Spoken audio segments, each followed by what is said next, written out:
and welcome to Season 3, Episode 20 of SteamLUG Cast. We're recording this on Friday, the 16th of October, 2015. My name is Cheese. With me I have Dora. Hey there. And special guests from Question, Stephen Alexander. Hello. Kain Shin. Hello.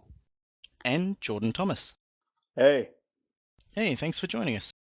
So before we dive into the main show content, we're going to have a bit of a focus chat on who Question are and talk a little bit about that game, the Magic Circle. To start off with, guys, would you like to give us just a quick summary of what the Magic Circle is? Sure, I'll do that.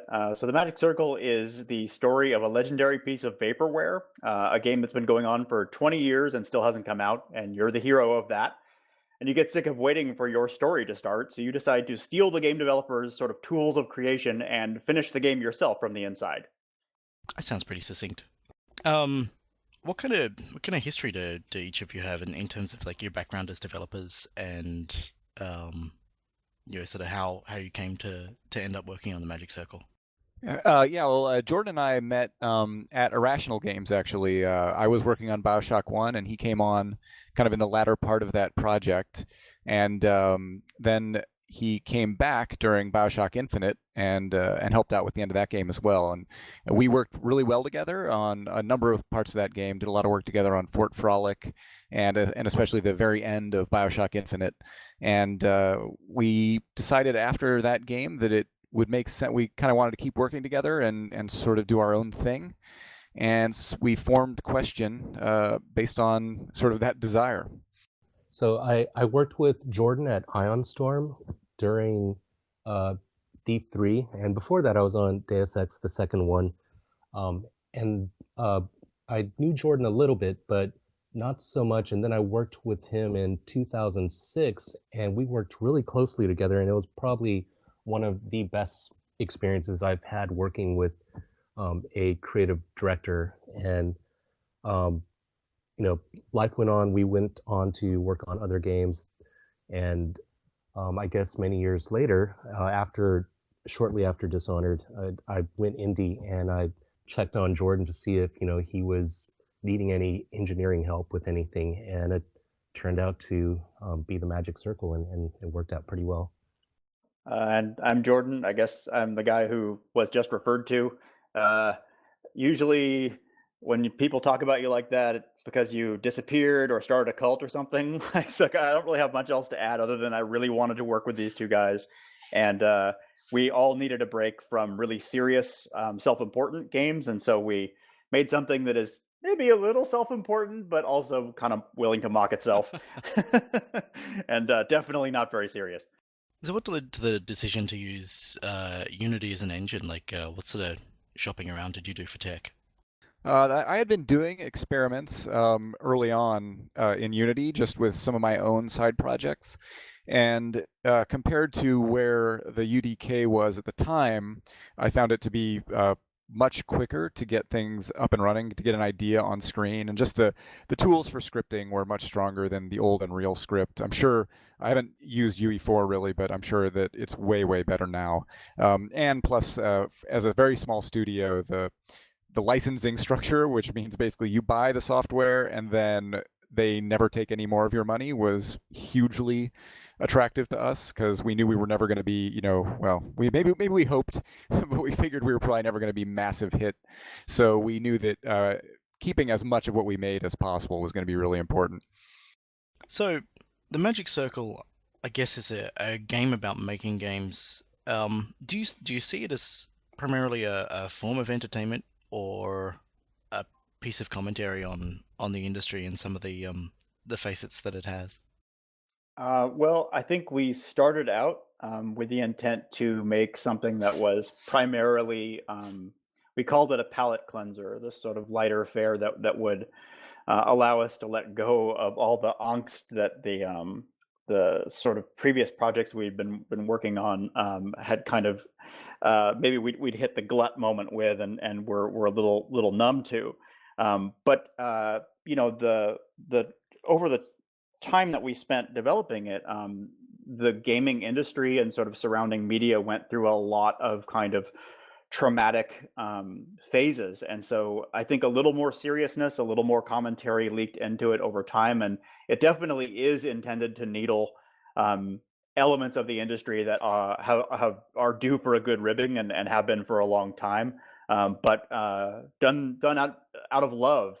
And so the result is kind of a combination of our lighter-hearted, although personally informed experiences, sort of in the subtext, but then a certain amount of reaction to what happened while we were working on it.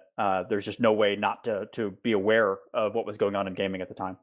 And it was also really important, to the other part of your question, simultaneously, we did try to keep an eye on, the player's experience being the key to the whole thing. So while we wanted to inject that with a lot of this sort of commentary and ideas that they could hopefully think about as they were playing, we put a lot of work into making sure that, what they were doing and the way that they could interact with the world was equally as interesting. Yeah, I found it to have like a good balance of sort of engaging mechanic and engaging narrative. But also, like, kind of as a developer, I guess I look at it and I sort of see that it kind of caricatures some aspects of the industry that are out there, and that I don't know. I can't say whether I mean, as a creator, we care about the things we make, and ultimately, I think that's kind of what the Magic Circle is about. Do you think? So I guess I've been hesitant to add a kind of prescribed meaning, and to talk about that publicly. I will say that you're right that we really wanted to sort of humanize the sort of game gods that industry auteurs are often held up to be. Sometimes both by themselves for the sake of PR kind of profit, but also by their fans, who it's very easy to think of, oh, well, that game that I love was made by one person, right? And because that helps them simplify the world mentally. Right. We wanted to take those people and show that they had feet of clay, and very much through the lens of our own experiences. So if there are kind of failings of the characters in the game, we ourselves have been guilty of them at some point. And then as far as meaning, without spoiling too much, suffice it to say, it's also kind of inviting the player to take a more active role in shaping the meaning of the game as you play. That's certainly our hope, anyway. Yeah, I think it comes off as a very subjective experience. Yeah, from my point of view, I think there's a story that happens a lot in the games industry in various projects, and it specifically happens when people of very high skill levels care a lot about what they're making, and they're working with others that are just like them, and you get this passion that just kind of causes it can cause a bit of artistic friction in some ways between different developers, in I guess in the sense of who's supposed to own this piece of art, and what does this art mean to them, and what's it supposed to be. And that sort of thing can bleed over into the fans as well, as they feel like a sense of owning the art as well. But that's just my interpretation of it. I think that's like a really interesting aspect of the medium, because games are often so interactive. They give the I don't like to use the word consumer, but I'm going to use it anyway. The consumer has more of a chance to feel personally invested. Yeah, I think you're right. That it is the nature of the fact that your input helps form the experience. I think that sort of generates that sense of it's mine. And this game, the Magic Circle, obviously takes that on board in a really sort of literal way at various points. Yeah, part of the premise is that the game developers here don't really have your back. Like you're supposed to be playing this power fantasy, this classic RPG where you get a sort of heirloom sword and hack your way to fun and profit. But really early on, you realize that those systems either aren't implemented or are literally cut out of your hands by the arguing developers. And so as you go deeper, you realize that if you're going to carve out an identity for yourself in this world, you're going to have to kind of build it out of parts that are lying on the floor. And how did you kind of settle on the implementation, I guess, of allowing the player to kind of participate in or influence the world around them? It seems like there are a couple of, I guess, a few different paths that you could kind of go down, but the one that you ended up with feels like it's something that's been echoed in other games that kind of do similar sorts of things, like Double Fine's Hack and Slash, for example, where you kind of editing the properties of the world around you. Yeah, so I think you're right that there's something kind of in the air. The truth is that when you're playing a combat-based game or any other kind of genre piece, like on some level you are editing the game as you play, right? You deal damage, you upgrade your character's health, this kind of stuff. And so the idea of being a little more direct about that, of kind of pulling back the curtain and showing the relationships between those numbers and what they all represent, there is an allure there to bring the player into our world as designers and artists and programmers. And what we had found is that you're right. There were other games that involved editorial as part of the player's tool set. So what we really wanted to do is kind of focus on AI, let you kind of mix and match properties and powers and watch them, sprout visually on the creatures. So if you add teeth to a mushroom, if you add a melee attack to a mushroom, it'll open its mouth and show a maw. If you give it legs, it'll start hopping around, and so that there's sort of a Disney-like magic, childlike kind of feeling of game design happening in real time and having the consequences play out no matter what you manage to combine. And then secondly, we tried to get away from what we saw as a lot of the kind of lock and key quality of those editing games where there's only one solution, and the idea is to sort of make the designer look clever, like, oh, you finally figured it out, good job, this is the single perfect solve. But our experience of being game designers is quite the opposite of that, that there's actually many right answers. And often your solution to any given development problem is fuzzy edged and clunky, and you almost wonder, like, man, should this even is this allowed to work? Have I called down some kind of demon by solving it this way? And that's how the Magic Circle sort of feels like to play. Like there are lots of ways to get through any puzzle in the game, and that's still relatively rare. We think not many games out there don't have a combat focus, but invite you to sort of create your own solution. Usually, the genre is all about kind of the perfect machined answer to the question.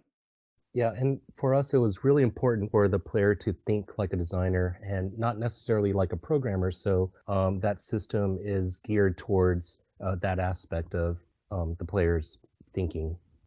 Right. Yeah, I really like the way that becomes, I guess, more overt at the end of the game. I don't want to dive too deep into what that's all about. But was that kind of end sequence something that you had in mind from the beginning? No, amazingly, because it's sort of impossible to imagine the game without it now. Yeah. But there was a really long time where we had various sort of ideas of just sort of escalating the initial challenges for the final sequence, but they all felt hugely unsatisfying. We would have these conversations and leave feeling sort of generally dissatisfied that, like, well, yeah, that'll work, but it's not, the spirit's not right.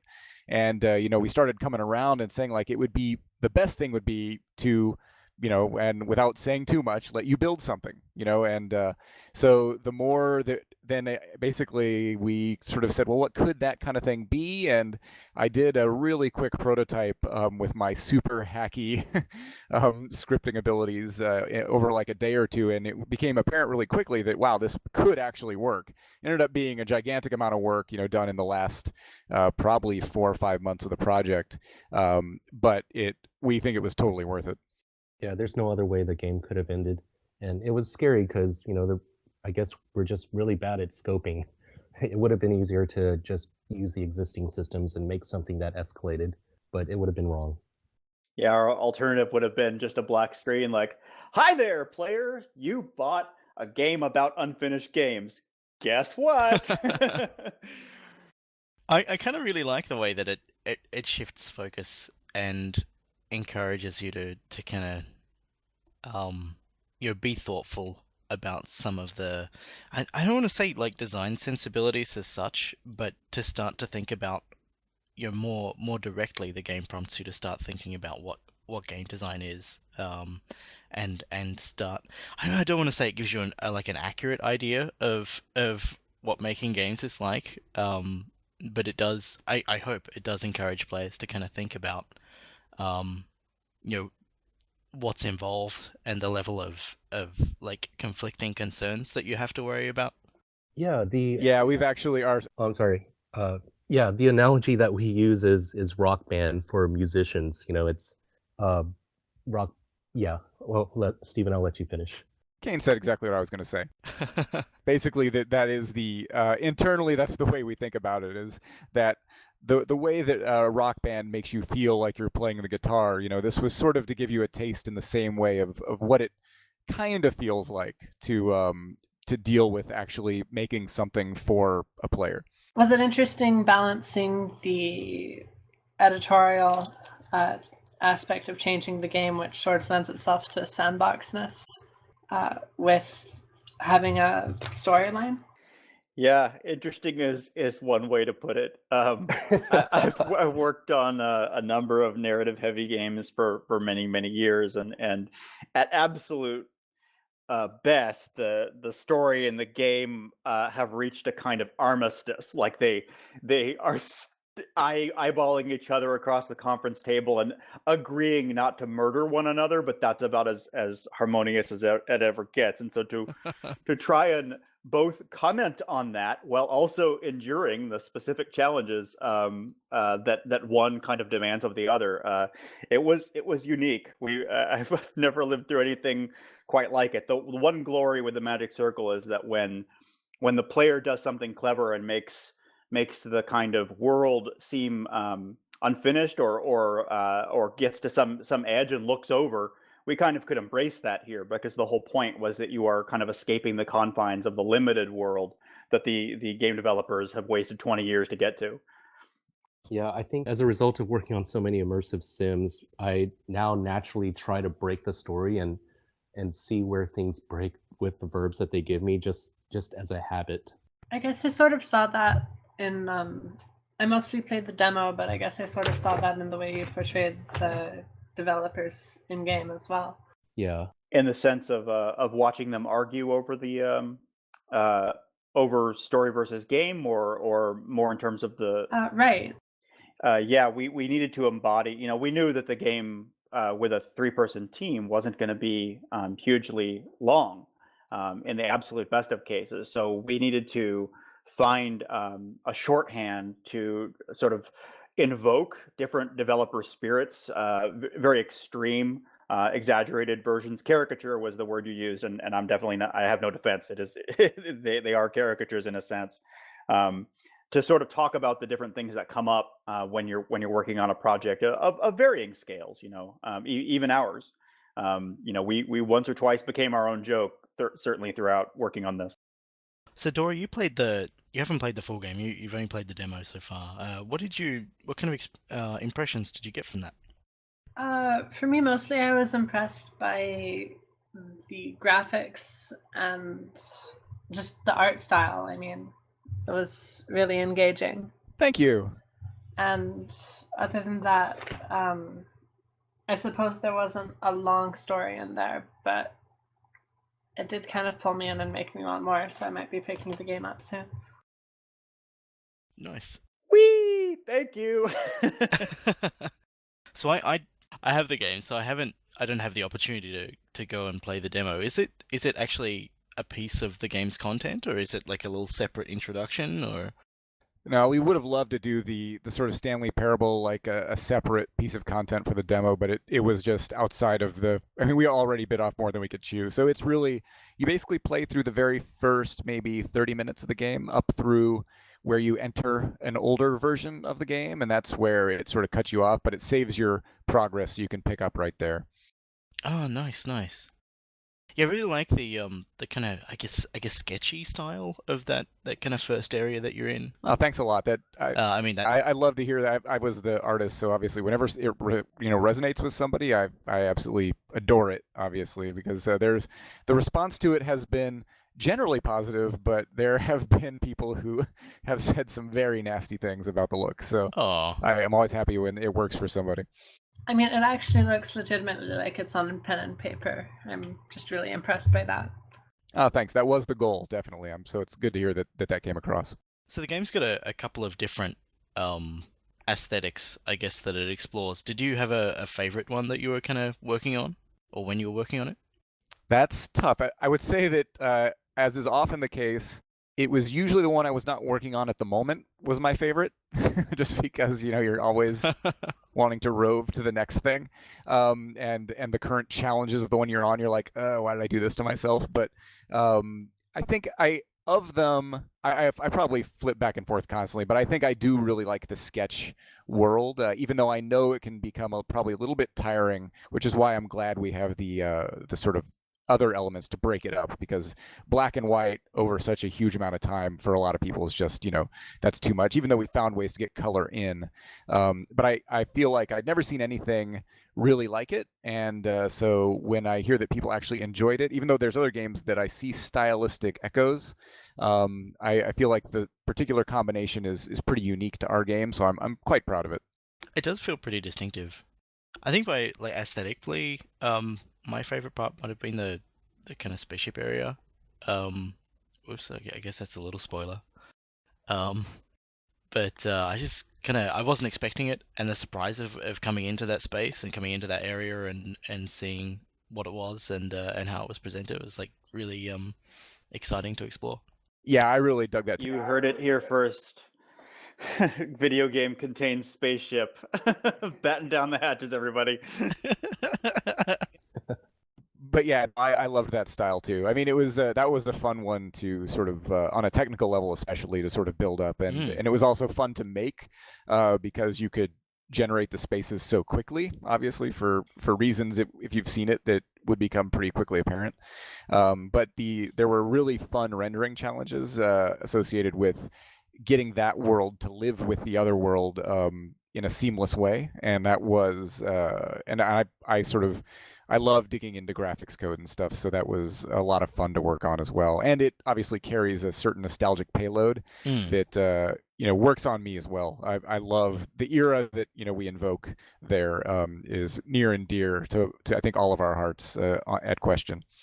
So one thing, because when I discovered this game, the way that you were presenting it was a little bit different. How did you go about finding the balance between presenting the game as a game and presenting the game's fiction? Because when I first saw the website was a website for a failed Kickstarter campaign that was by one of the characters in the game, and it was about the game that the game is about.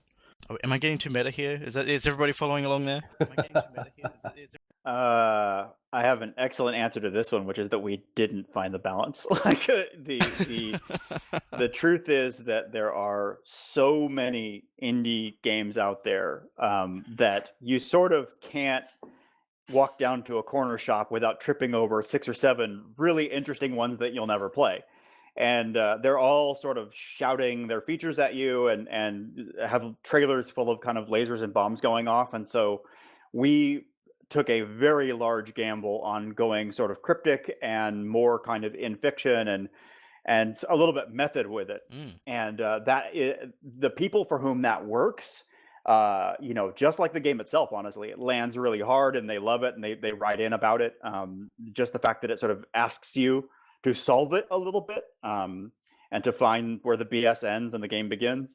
On the other hand, we constantly have people telling us, wow, this is really interesting. I hadn't even heard of it until they walk up at PAX or whatever. And so it's possible that we've sabotaged ourselves, and we'll see you in a couple of years to talk about how we all started separate companies as banks. I thought it was really bold when I first came across it. I was like, wow, this is a bold move. And when I invited you guys to jump on the show, I was like seriously contemplating. I was like, do you guys do you want to treat it in fiction? Do you want to do this thing in fiction, or do you want to talk about it as yourselves? my James Urbaniak impression is simply not enough to do the man justice. His version of Ishgilder is the definitive one. So I can only write the words. I would never try to LARP it. That would be interesting, though. One of us could be Maze, the other Coda. You'll have to be Ish. Do you ever do that when you're sitting in the office? Not so much. I mean, we do certainly the scratch VO, the just catastrophically bad, like our future children would be embarrassed by it, kind of scratch voiceover that we did ourselves was in the game for a while, and we had quite enough of hearing our own voices really to last a lifetime. So I think we keep it to a minimum. The exception would be the Twitter accounts, which are we have some Twitter accounts which are in character and update from time to time. That's the most LARPing that we can take without hating ourselves into a coma. Have you had much response from that stuff, from the Twitter accounts? Only insofar, again, as the people who find them really seem to like them. A lot of people just haven't found them at all, and you know, it's if your visibility as an indie title right now is such a challenge that anything which itself does not come out and say, "Hey, I'm associated with this game. This is why you should follow me," is likely to remain pretty obscure. So it's there, honestly, for the hardcore fans, and they do exist.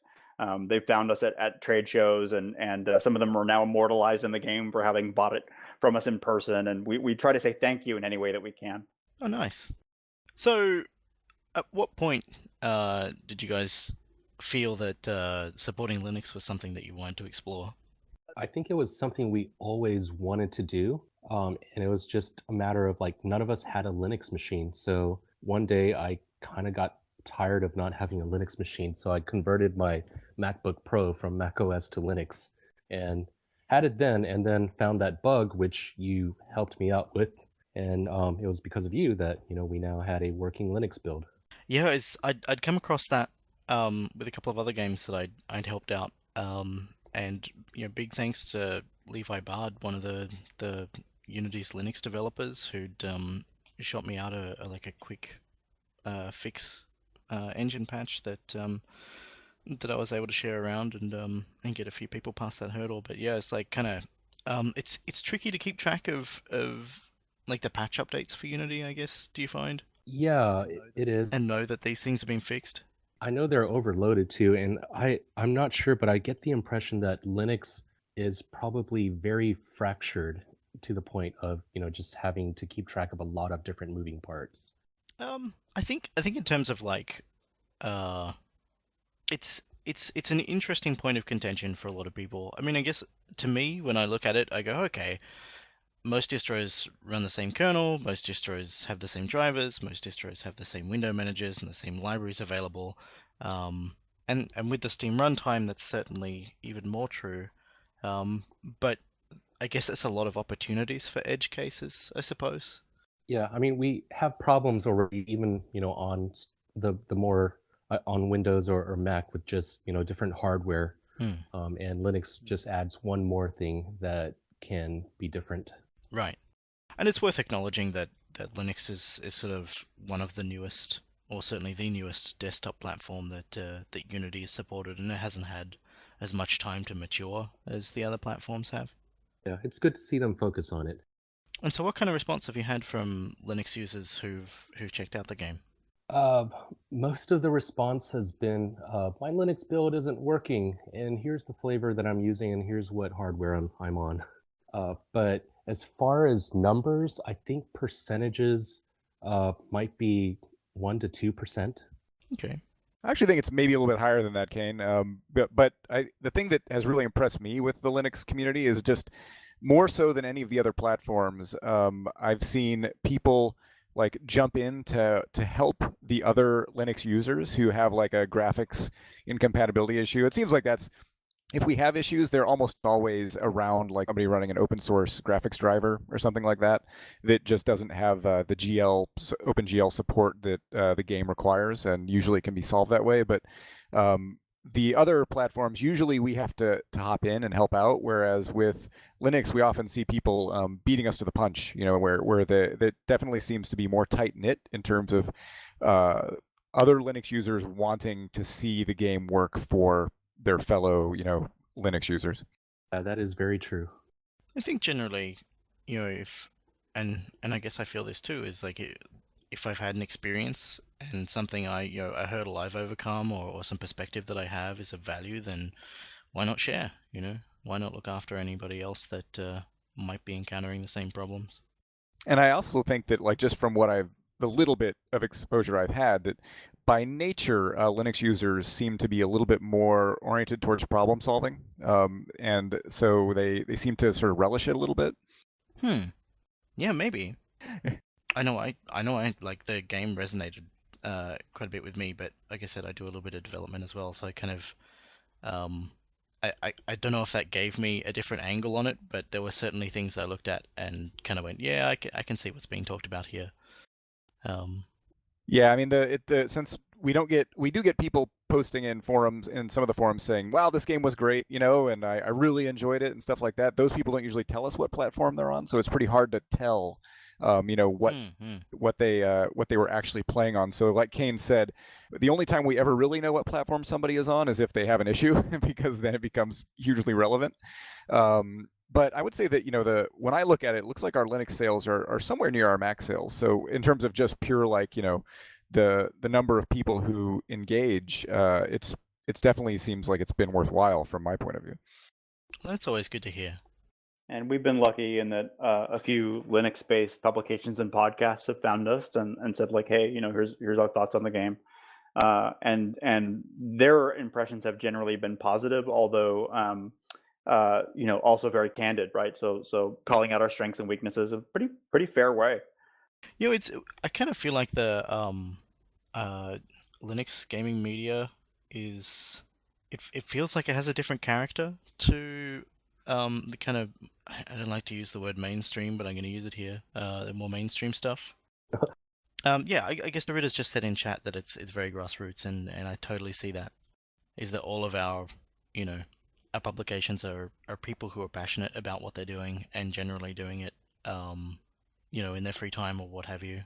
This is certainly, this show's a volunteer thing that a few of us do, to provide content for a broader community. And yeah, like most of the other stuff as well. I guest write for gamingonlinux.com, and that's something I do as a volunteer, Yeah, and speaking to that passion, it's kind of a jumping back to your previous question about when did we think about releasing the Magic Circle on Linux. And for me, it was actually before we started. I have a good friend and former colleague on the BioShock 2 team, who also worked on BioShock 1, John Paul LeBreton, who did the Arcadia level in BioShock 1 and lots of lead level designer stuff on BioShock 2. He's a avid Linux user and very vocal about its strengths. And so when writing a character in the Magic Circle, the lead level designer, Eric Last, I was constantly thinking about JP. And so I always imagine that Eric Last, this fictional character, is also a Linux user. Nice. That's great. That's really cool. We had JP as a guest on an earlier show. It was really nice to have him along and have a chat. He's a cool guy. Yeah, he is good people. Exactly. Yeah. So as far as, like, when was the game actually released? Because I became aware of it about the same time that you guys started moving forward with Linux stuff, so I came on sometime afterward. We were first out in early access to sort of shake out bugs. I think, was that May 9th or something like that? Somewhere in like mid-May. And then the official launch happened July, I think this one was July 9th, after we were pretty certain that anything that we had not caught, or that our sort of outside QA had not caught, had been caught by the sort of early access crew, who were just valiant, amazing sort of people who sort of took on the role of QA just because they liked the game so much, which was amazing. Wow, the idea of early access for this game is blowing my mind. And then having like a legion of early access customers or fans who are helping out with QA, like it kind of feels like it resonates with some moments in the game as well. It's cool. Yeah, Absolutely. And in fact, in some ways, the most authentic version of the game would be those people. They probably experienced the truest form of the magic circle, but we couldn't obviously do that to everybody. yeah. And we did see that a lot of people were still scared off by early access. So it's the irony, again, without spoiling too much, is that we make fun of a lot of game developer foibles, but we also have our fun with the player.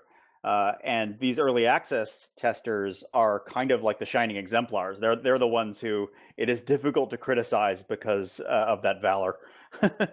So how did you find the early access experience? Something that I've seen a little bit of with the games that I have, I guess, bought into, if that's the right term to be using. It seems like sometimes there's what's the best way to say this? You end up getting people who want to kind of exert creative influence over where things are headed. Did you see any of that kind of stuff happening with the Magic Circle? I would say relatively minimal. I know the stories you're talking about. There is a certain stigma associated with entitlement among some types of early access players. Mm. I'm sure that the wisdom goes that, okay, well, I'm enduring a lot of entropy, right? I'm playing this thing that you've put out that is not really done. You should listen to my feedback more carefully because you have some of my money already. And I can see where that would come from. Like there is no real map for these territories, and so in the absence of a kind of strong unwritten policy between developers and players, with no real best practices, people just sort of assume whatever they're going to assume when they pay that money. We, I think, were benefited a lot from the fact that the few people who bought the game during early access are very receptive to the joke and were shocked at how finished the game was. We knew that we couldn't bring the Magic Circle, a whole sort of satire of unfinished software, to early access in a broken state, or we'd be roasted rightfully. We would become our own joke, disappear into an irony kind of black hole, and so. We delivered something that was reasonably polished, although again, those testers still found edges we never would have. So most of the feedback we got was very positive, but small user base, let's put it that way. Yeah, I only brought it up because it's kind of, again, seemed to resonate a little with the game's themes. Yeah, you were talking earlier about the grassroots of the Linux community, and we felt like the early access community felt the same way. They were just really passionate, highly skilled, and very focused on just making the game better. That is so cool. Like that's the perfect early access customer, I think. Yeah, we were very grateful for them. I guess as well, if the game was in a kind of more finished state, that there's less opportunity for people to use their own imaginations to fill in the blanks and become sort of invested in their own vision of how it might eventuate. Yeah, I mean, we were very forward with the early access information, saying this game is content pretty much complete, minus some polish here and there. So you're getting a finished product, but there's issues with, we're still working on subtitles and all these other things that we're really hoping that the early access community can help us solve. Yeah, and setting those expectations going in is really important as well. Like, you don't want people assuming that the opening black and white world is going to get colored in eventually. Absolutely. I can't remember, but did we actually set an end date for early access when we started early access? We set a sort of, at the most, like 2 or 3 months, I think is what we said. And I think we more or less hit that. Yeah, it was pretty much our goal to stay in early access as little as possible, just so we wouldn't be one of those games that were in early access forever. And somebody would have had to make a game about us. So, sort of 6 months down the track, I guess, you guys are still updating the game. Did I see that there was an update like within the past week? Yeah, we did a update this week that was mainly aimed at sort of the more min-spec machines. We found we had some recent players who discovered some sort of edge casey stuff that happens if you try to play at a really low frame rate. And so Kain did a bunch of work to fix all that, and I added a new optimization if you're using simple shaders to get your GPU some frames back and stuff like that. So it was mostly it was aimed at the people who are trying to play on lower end machines because we were seeing more of those. And we did a really big update, like, I don't know, maybe, I guess it's almost a month ago now. It's a month ago or something? Yep. Yeah, to the end of the game, which added a whole bunch of content to that section. And what led you to look at expanding that? It came from a couple places. One, we kind of always were hoping to, we've mentioned the sort of multiple aesthetics, and we always felt the lack of that second aesthetic in the final sequence of the game, just because we felt it would give, it's a section that's about creativity, and we wanted to expand the player's palette there. It was not something that was possible given sort of our scope and time restraints for initial release, but we built that section with the sort of expandability of it in mind. In fact, we have some other ideas that we're sort of working on when we are able to, afford the time for a future update, hopefully, that will expand that section significantly in terms of sort of what you can do with it. But that it was that, and some player response. Some people saying, "I really wish I had more to work with there." Yeah, I actually haven't had time to come back and explore that stuff personally, but I can see it making the end game feel that much more rich. Yeah, that was definitely the hope, to have that feel like you had even more control over the type of experience. It's interesting to see a changelog that has so many spoiler tags. Looking at the update thread here. Yeah, it's we maybe to a fault try to preserve the surprises for people. Like you said, when you first stepped into that section, that gave you a thrill, right? And so that's actually, there's been a lot of tension internally, just in our own minds about that, because we feel like it's sort of a selling point of the game that all of that exists. But at the same time, there's a desire to not rob the player of that sort of moment of discovery and being blindsided by that, because we've seen the expressions on people's faces when they first encounter it, and it's fantastic. So it's tough, because you feel like, are we shooting ourselves in the foot by trying to preserve this for people when the game has so much else that it surprises them with? I don't know. Well, it's a tricky concern, I guess. I mean, as someone who makes stuff, I lean towards finding a deeper connection with fewer people to be more interesting than a shallower connection with a broader range of people. I like that. That's that I think. Go ahead, Kain. Oh, that's all I had to say. I didn't hear what you said. Yeah, I like that. That makes a lot of sense to us. Well, to me at least. The sense of connecting with fewer people on a deeper level than broader audience on a shallow level. Yeah, and I agree with that too. I also certainly emotionally, that's pretty fulfilling for me. It's there's the hard financial realities of keeping our company alive and making the next game, are the places where you start to have to like get really practical about, well, our decisions we're making actively working against that. Yeah, that was the thing I was going to raise as well. It's like, it's a nice attitude to have, but it doesn't always pay the bills, so it's a tricky balance. Yes. And if it's not a rude question, I mean, lately I've been feeling like maybe it is a rude question. It's like, do you have anything planned for the future, or is the Magic Circle kind of your focus for now, and you don't want people kind of ungratefully asking what you're doing next? Yeah, I'll take this one. I've been thinking about this and realized that I've been in AAA since 1998, and constantly you have to dodge this question, because somebody could get accused of using it for stock reasons, etc., and all, whatever PR kind of reveal schedule that you're kind of violating. So I'll tell you that high level, we know we're not going to do anything meta. We know we're probably not going to do a game that is trying hard to be humorous or satirical, just because we need a break. It's now we're kind of at the tail end of the palate cleanser, and we're like, okay, I'm ready maybe for some meat or whatever it is. Yeah. And so we're contemplating something that kind of speaks a little bit to our roots, something that potentially is of a horror flavor. We haven't gone much deeper than that, because there are so many horror games out now, and they're very exciting. But they're also so numerous and are covering the sort of traditional grounds.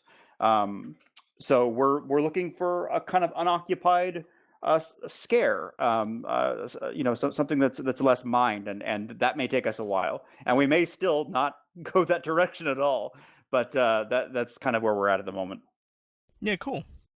I do know that it's I guess it's been a little while since the game was released and since people had the game, but I feel like if you ask that question like on the day of release or something, it's like yeah, sometimes you're not ready to think about that stuff, you know? Yeah, you're like, so guys, any plans for the future? And they're like, yeah, we're gonna try to have one. Rest. Yeah. Yeah. Being said, I mean, there are a lot of ideas that we're just holding on to for the Magic Circle, and if it makes sense, we'll definitely be making updates to that as well. And actually, on that note, we're also fighting hard to get the Magic Circle on consoles. Probably not scintillating news for the audience for this podcast, but that's something that we're thinking about too, because that fantasy of being a game designer it has nothing to do really with a particular platform. A lot of people have it somewhere in them. It's true. Do you think that console audiences would have a different perspective, or maybe a different exposure to some of the kinds of concepts that the game touches on? Well, I feel like there's a universal appeal to just the idea of making something with a group of passionate people that could resonate with people in any audience. Yeah, for sure. No, I feel like on PC platforms we have a lot more tools presence, and so people have. I mean, it's I don't know. I'm not much of a console user, so maybe I'm making some assumptions here that aren't correct. But it kind of feels like there's less opportunity for creating stuff and for like general low level creativity, I guess. Which is like some of the stuff that the game speaks to. Yeah, it's like because when you get stuff on a console, it always. Well, I guess it doesn't come in a box anymore. It comes from the internet, but it's kind of packaged and it's complete and it's finished, and it's kind of rare to see any unfinished stuff. It's rare to have the opportunity to work on something for a console, I guess. Yeah, Yeah, definitely. Oh, go ahead. Oh, I was just going to say, yeah, no, you actually sort of made me think about it just now with that, and I think you're right that it's almost sort of a split there in the sense that they're not as exposed necessarily to as many broken experiences, because although I guess I think Xbox is starting to roll out their own sort of early access program. Oh, interesting. But you're not really in that. They don't have the Steam experience of like lots and lots of games that basically say, hey, we're not done, but if you want to buy it, buy it. But at the same time, they also, the tools. They don't have. You can't just download Unity or Unreal or anything like that. So it's possible that the elements of the game that let you mess around with the gut might feel even more novel than they necessarily do when you've got other games playing in the same space on the PC.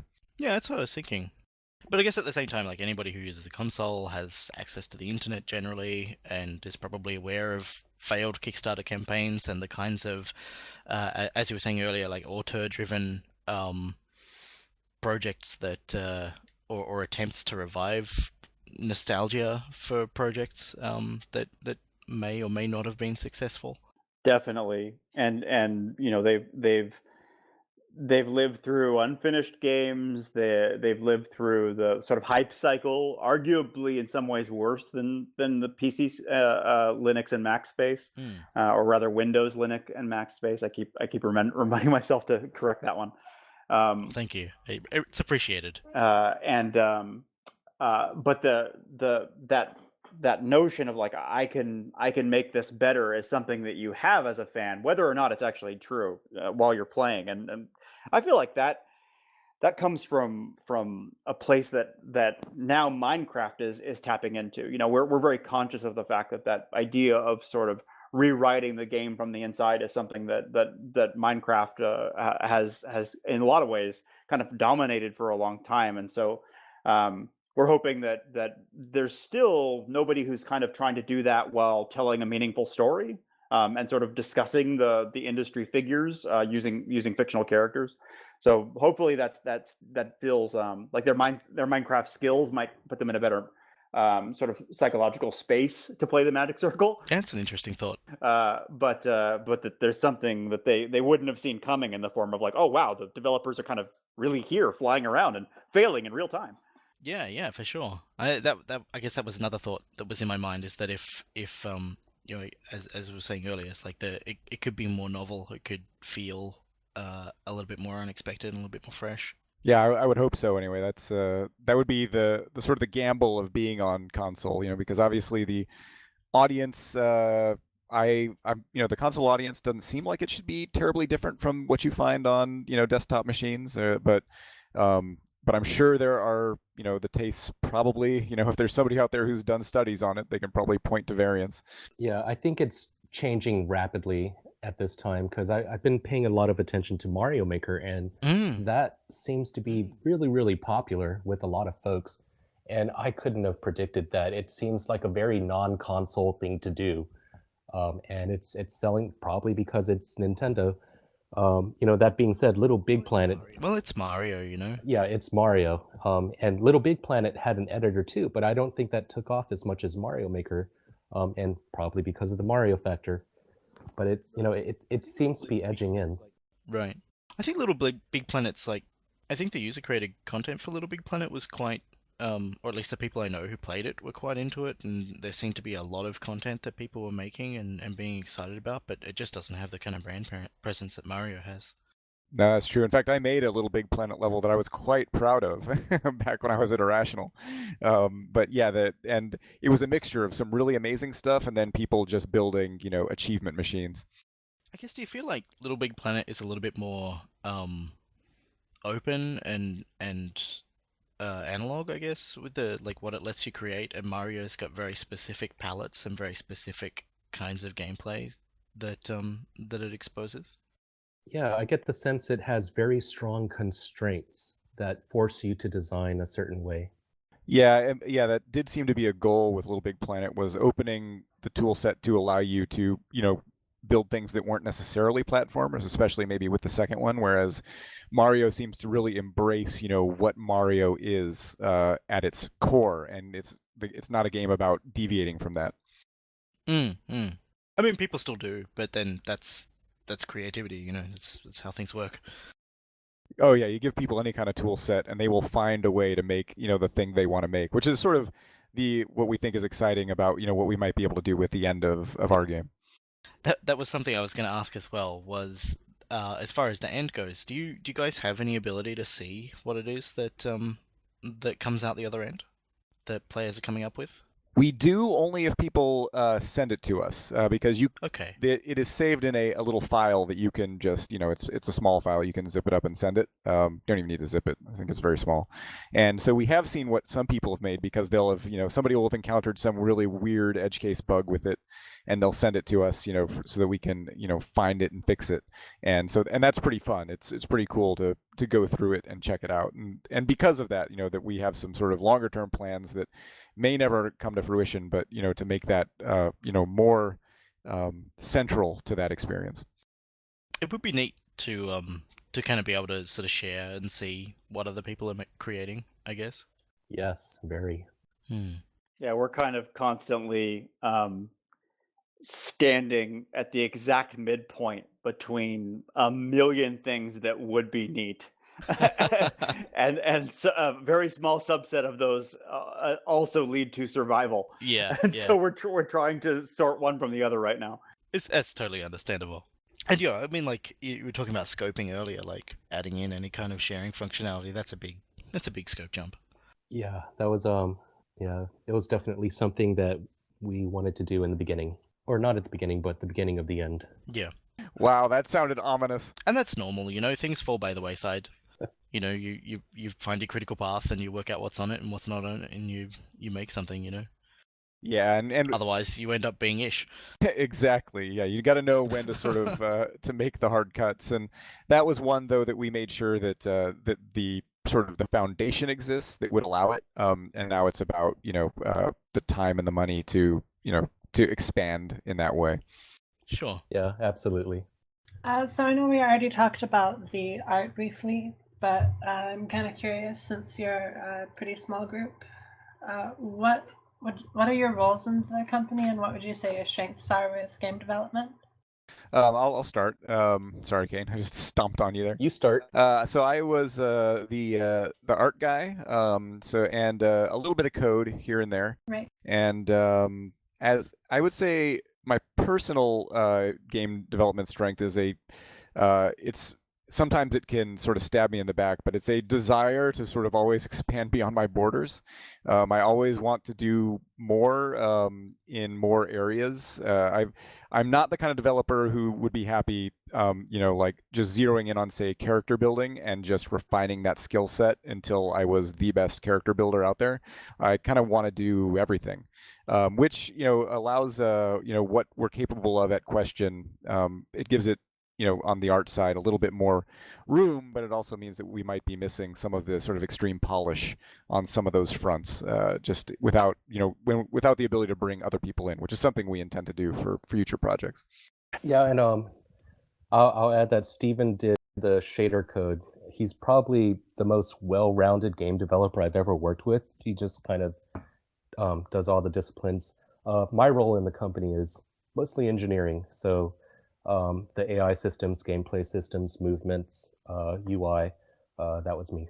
And I'm a writer and level designer some of the time. I did most of the character and story work in the game, and a fair amount of the kind of initial game design proposal of what the player would be doing in the game, and some implementation in terms of the puzzles, and a fair amount of promotion of the game. And I'm not really sure what my primary strength is anymore. I think that the thing that keeps coming back is that I have a knack for figuring out something that has not been done before, or at least taking a trope and kind of turning it on its head. That's I still take some pride in that. That I think the Magic Circle is a fairly novel premise, and I'm proud of the fact that although it may take a few minutes to explain it, once people have heard that, they go, "Oh wow, okay, that's a really cool idea for a game." And I try to extend that to smaller concepts that you might trip across while exploring the game too. And then I guess sort of secondarily, I try to make sure that the game is discussing the same kind of thematic material, whether it's through mechanics or through words. And I think I've had a pretty good success with that in this game, and I hope that the rest of our games will too, whether or not they're wordy, because our next game probably won't be very wordy. And do you feel like, sort of moving out of the AAA space and into your own kind of independent studio, do you feel like that's provided different opportunities, not only in terms of structuring and approaching the kind of work that you do, but also in sort of taking on new learning opportunities and kind of stretching yourself in different ways? Oh yeah, definitely. It's basically there's no excuse to not do something anymore because there's no one else to do it. Yeah, that was actually one of the things I've enjoyed most about sort of being our own little company is that if there's a task that you want to try and take on, there's nobody whose job it already is. There's a flip side to that, obviously. There's a lot of tasks you don't want to take on, and there's also nobody's job who to do those. Yeah. So you've got to kind of the good comes with the bad, but it's been a real joy for me to be able to kind of stretch out, more into animation and improve those skills, and obviously all the shader stuff and digging more into sort of the technical guts of that kind of stuff has been really fun for me. I'll give sort of my Larry David answer, which is that I hate it. My comfort zone is so named for a reason, and anytime that I need to stretch outside of those boundaries, it's profoundly uncomfortable, but also extraordinarily healthy, and I know it. So it has both increased my respect for people who did jobs other than mine, from my past experience in AAA, tenfold, maybe 100-fold. And also through all my complaining, I think made me somewhat more rounded as a developer. We'll see. It's a daily struggle. Well, thank you for that. You seem like a really well-rounded team, and I'm actually just really impressed with the game you've put out. It doesn't have the feeling of being an indie game either. Oh, thank you, Dora. Yeah, thank you very much. I think there's some stuff about it, like like thematically, I can't see a lot like a big studio approaching this sort of stuff. But yeah, it's like the approach feels it's tough because the game itself is meant to feel unfinished. So you can get that vibe from it, but at the same time, it feels like I guess when I look at it, it feels quite polished. Yeah, we tried to at least make the user's experience with it as pleasant as possible in terms of like sort of polishing those areas, while owning up to the fact that one, the with the sort of scope of what we were going to show, there would be edges of the visuals we wouldn't polish, and also being able to select those, and say like, yeah, this is this way, we know it, and it's for a reason, because this game is, in the end of the day, not supposed to look like a totally finished game. Yeah, can see with perfect clarity what the sort of corporate version of this game would have been. It would have been all of the punches would have been pulled. It would have been like, ha, ha, ha, video games, am I right? But backing off of anybody looking particularly bad, and certainly we wouldn't have been able to make any jokes that overlapped in any obvious way with things that the parent company had done. And it would have been a much less true title, although probably with far fewer rough edges. This thing really had to be independent, at least in spirit. But we do take it as a compliment that it doesn't come off as either clunky or sort of unplayably vague, if that's what you meant. I feel like I don't want to move into spoiler territory, but just the presence of some of the characters. Yeah, no, I don't think I really want to kind of talk about that because it is kind of spoilery stuff. Sorry, forget I brought it up. I think we're willing to talk about the presence of most of the characters, at least in broad strokes. So I guess don't be too worried about it. I can dance away from it if it gets too close to the mark. Let's just say, I guess Ish primarily stands out as being like you were saying, if it was done in a large scale studio environment, there would be a lot of or publisher funded environment, there'd be a lot of pressure to make sure that it couldn't couldn't negatively reflect on the past or the present or any current context that that could be tied back to the people making it or the people involved with making it. But at the same time, like the presence of Ish feels, I guess as a creator, I kind of relate to it, and it feels like it's a very personal presentation there. Yeah, I mean he was born out of years and years in AAA working with lots of different leaders and then becoming one. Our kind of acid test has been, okay, well, have we ourselves been guilty of any of this? And I think I mentioned that before. And you're right. I led BioShock 2 in 2 years with a team we had to build from scratch to make a sequel to a beloved game. And so while we didn't spend 20 years doing it, which is sort of Ish's specific sin, I've gone through a lot of the kind of hand wringing that cripples him as a character. So I feel for all of the characters in the game. It breaks my heart a little bit when people say that they're not sympathetic, because I certainly see them as deeply flawed, because my experience of working in big games and in little games is that we're all very, very flawed people. But I love all of them too, and I can see the story from their point of view. So yeah, Ish, I think he's maybe just one of the best rendered because he has a lot of screen time. And he as the person who owns the fictional company, TMC Games, a lot of the power struggles surround him. There's no way around that. But again, without spoiling too much, obviously, in power struggles, often something changes. I want to use the word tragedy, but I don't know. Is it fair to use the word tragedy? Because that's how I feel about the game. Like the story that it's telling, the plot feels like it is a tragedy as far as the narrative goes. Yeah, I mean, true confession time. Like we bill it as a comedy on Steam, and certainly when we started working on it, that was our gut instinct. Like, what's the furthest from the sort of brooding stuff that we had been doing? But you're right. As we got deeper, the comedy darkened, and the tragedy sort of presented itself as the truer take, and it was very difficult to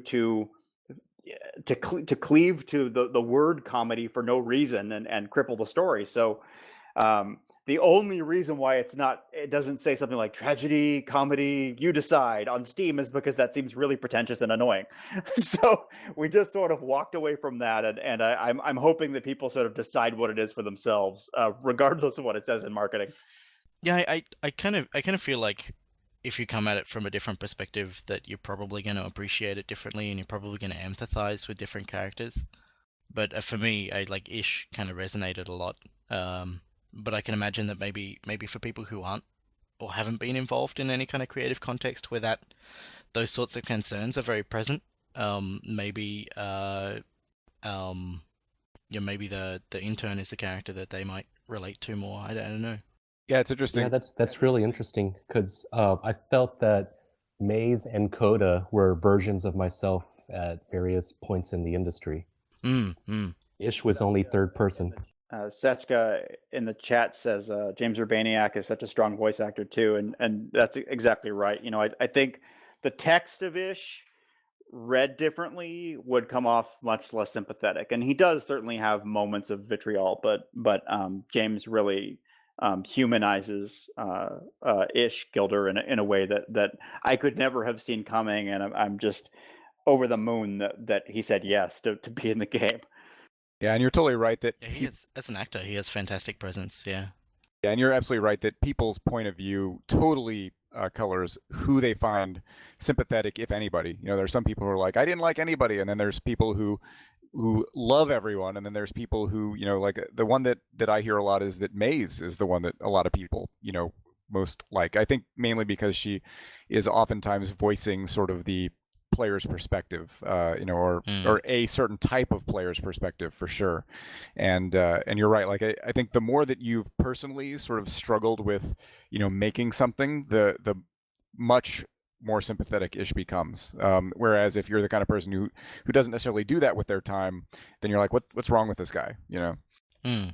Maze, by the way, for people who haven't played the game, is the sort of lead designer, who is a former pro gamer, has a really sort of low tolerance for narrative, and kind of made her name in hardcore competitive MP, and so she functions as a foil in a lot of ways for the creative director guy. It feels like she kind of represents a kind of like this kind of passive rebellion, I guess, that you kind of get when you're in like highly structured environments and you just kind of had enough and you don't want to deal with it anymore. Yeah, I mean, you're right. Like when you first meet her, this has been a 10-year attempt to get this game out, and it had actually been going on for 10 years before that, before she was hired. And so, yeah, by the time you hear her, it has kind of reached a kind of cold burn, because she's contractually sort of stuck. She can't get out and hold on to her rights to likeness, which she holds very precious. She's still egotistical. She has her own flaws, and so she doesn't want to just quit because, well, they all are. Yeah, and so she takes her shots, but she does so in a way that is sort of oblique, and that's not even the way that she prefers to. She'd rather a straight up fight, but that's not an option for her at the time that the game begins. Right. I kind of this has been a great 20-minute chat. Sorry for dragging it out so long. It's been a lot of fun to kind of talk about this. We should probably sort of start to wind it up a bit. Was there anything else about the game, or really anything else that you guys wanted to talk about before we move on? No, just you know, if you play the demo, and just if you like it, you know, pick up the game. It'll keep your save progress, like we mentioned earlier, and definitely, you know, reach out to us. Let us know how you felt about it over the forums. Give us your thoughts, because we do thrive on that stuff. The intimacy with people who are for whom this game was in fact made, because we have to find you. Let us know that it was for you, or not. Honestly, we'll still learn something. Yeah, we're pretty active on the forums. Yeah, that's true. And I guess one last question. do you guys have a favorite game or a game that kind of you find inspiring, whether that supports Linux or not? At the risk of sounding cliche, I'm really into the Dark Souls series. Yeah. Recently, I really enjoyed the Beginner's Guide.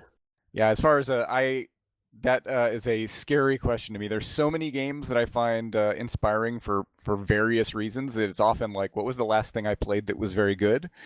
Is the thing that I'm like, oh, that was inspiring because of, it clearly, if I enjoyed it, it fired on really well on certain cylinders, so like recently I played through Soma and quite enjoyed it. There were things about it that I didn't adore, but on the whole, as far as sort of a pretty heavily story focused experience, it was incredibly well done, I thought, and a really interesting game. I don't know if it's on Linux or not.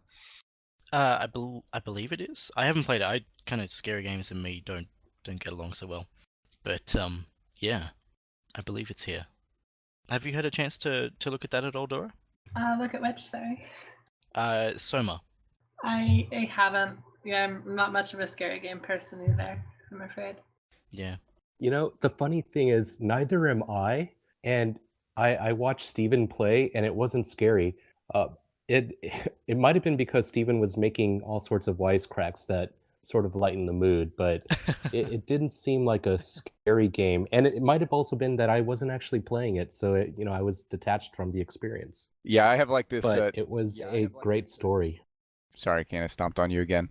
But no, he's right. Like I have this tendency when I play games that put me in sort of high stress to diffuse it by talking about it as if I'm not being bothered by it at all. Sort of referring to the monster in lighthearted ways and things like that. So I found it though to be as far as like avoiding it because it's scary. I don't know. It depends. It depends on how sensitive you are to that stuff. They did space that stuff out pretty well. It's generally a creepy vibe and they pretty much, I don't think they had really maybe any jump scares, maybe a couple of nods that direction, but it was more about being creepy. And there were sections where they sort of ratcheted up the stress, but they kept those pretty well spaced out, which I did appreciate. It didn't feel like it was like sort of an endurance test, like can you handle this much fear, just sort of piled on your head. I know with Amnesia, I'm a big wuss. I sort of walked out of the first room, and you walk into a hallway, there's a little bit of eerie background noise, and you hear a door slam, and I'm like, yep, that's enough. I've done. For me, with Amnesia and Resident Evil, I got the games, and then I tried them for 30 seconds. They were too much, but I still wanted to kind of experience them. So I put my girlfriend in the chair and told her it was great and had her play it. And I got the spooks just from watching. So that's how I go through those games. Well, that's what I did with Dead Space. Watching isn't so bad, but I can't play. Yeah, I had the same experience with Five Nights at Freddy's. I saw something walk in the shadows, and I was like, nope, okay, that's it. But Soma did not do that to me at all, so it may be one of the less scary games. Okay. I think I saw a trailer for it, and it felt a bit like it was kind of pushing the kind of psychological horror aspect. But yeah, if I come across it, I'll give it some time. The story is worth it. Yeah, Kane's right. The story is very strong in that game, I thought, on the whole. Like obviously as developers, we're going to nitpick elements because that's what we do. But the sort of what you're left with, I felt like at the end it was a really compelling package.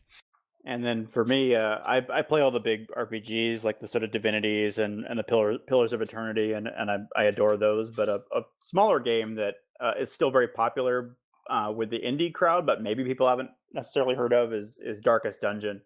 It's a sort of RPG, sort of roguelite a little bit, where you have a large party of adventurers, but they go through terrifying psychological trauma through going through what would in any other game be a regular dungeon crawl. And it's just, God, their mastery of that sort of over the top Lovecraftian tone and the brutality of the mechanics just works for me. I've really fallen in on that one.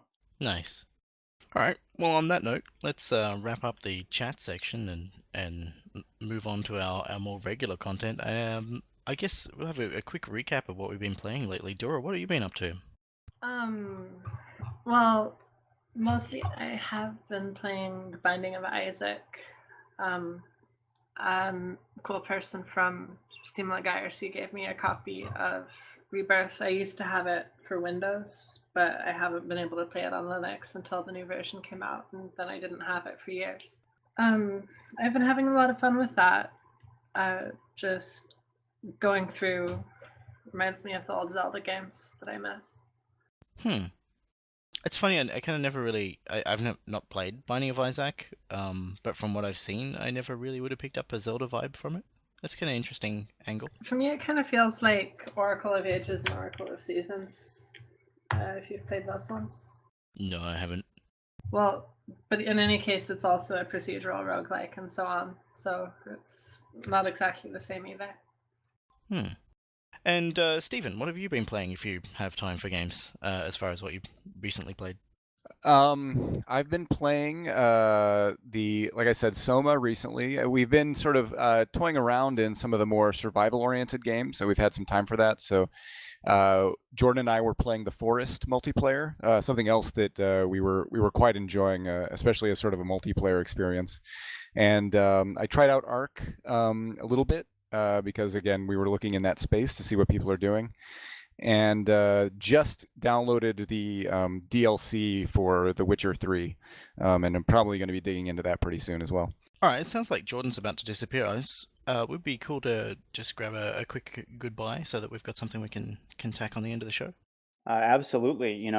Thank you very much for having us. This has been a great conversation. Getting to know you guys has been a real privilege for us. So thanks very much. Well, thanks very much for joining us. It's been a pleasure. Yeah, and I should probably sign off as well because we are both, I think, reaching a starvation point for lunch and need to go eat something. But this has been great. Thank you so much for having us. Yes, thank you. No, thanks for coming along. Are you going to hang around, Kain? I'm probably going to have to go too. All I must continue the unpacking duties. No worries. Well, best of luck with the rest of your move, and best of luck with the rest of the Magic Circle and whatever awaits you guys in the future. Thanks. Thanks for the chat, folks. Thank you.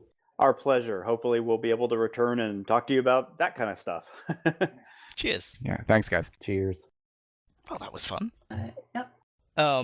So as far as what I've been playing lately, I had a little bit of time for Assault Android Cactus. We had an event recently that we're going to touch on. I've been playing Expand and just a tiny bit of Ark. As far as like community stuff goes, on the past events front, after the last cast, we had a Pulsar Lost Colony event. You attended that, Dora. What'd you think? Oh, it was really fun. It reminded me a lot of Guns of Icarus. I guess that's expected. Just the ability to go down onto planets is kind of like it shakes it up beyond that, just the crew mechanics. Yeah, I mean, seems like it takes a really long time to get into, and you really need a team for it. I assume that it has some like AI if you're playing single player, but I'm not sure it's something I would have the time to really get into as much as one needs to. But it looks really great. Yeah, and I think Dorita was there for that as well. You still around, Dorita? Oh yeah, I absolutely was there, and we had a blast. At least I. I probably was way too much of a condescending captain to everybody, so I apologize for that. But damn, we got our butts handed to us all the time. I reckon it was my fault because I was there as well, and I'd never played as an engineer before. I normally play as the pilot and fly the ship around. That's a lot of fun. But being an engineer, I'm like, there are all these sliders, and I have no idea what any of them do.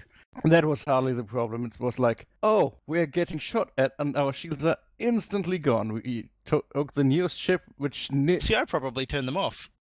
which none of us had played before, and apparently you have to really micromanage that. It turns out you have to roll that ship over to its belly because it has a special hull that absorbs more damage. Oh. And that requires really spot-on advanced piloting and coordination. So we took the hard ship with a completely fresh crew and got spanked a lot. It was fun, though. It was.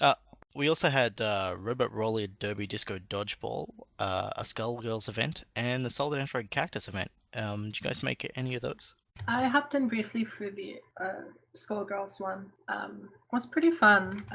It's good playing fighting games with people who aren't ridiculously into them and spending tons of hours practicing, because then you can actually like have balanced matches and have fun with that. How does it handle like latency as far as online play goes? I was kind of interested. Excuse me. I was interested to hear how how well it performed. I don't quite know how it works, but like half of us were in the US or Australia and half of us were in Europe, and it seemed to be working pretty low latency for me at least. It has some setting where you can choose how much delay you want in your attacks. Oh, interesting. The Assault Android Cactus event was fun. You dropped in on the very beginning of that, I think. Is that right? Yeah, I played the demo and I kept up with the chat a bit, and I also watched your stream of it a little bit before the event itself, I think. Ah, cool. We ended up playing, I think I guess there must have been about a dozen of us in Mumble, and then a few who weren't in Mumble as well. And the idea was that we did the daily challenge to start with at the same time with the same character. So we had like the daily challenge scoreboard reflecting our progress there, and then just everybody kind of nominated a character and a level to play, and we went through and tried to get the best score we could. It was a lot of fun. And then, surprisingly, we had one of the developers drop in and have a couple-hour chat with us, which I think I'm going to have an archive up at some point of. So that was pretty cool. As far as upcoming events go, we've got Altitude, which I think we're running slightly late for. Tomorrow Synergy, next weekend Headcrab Frenzy, and Terraria. So is that our second or third Terraria event?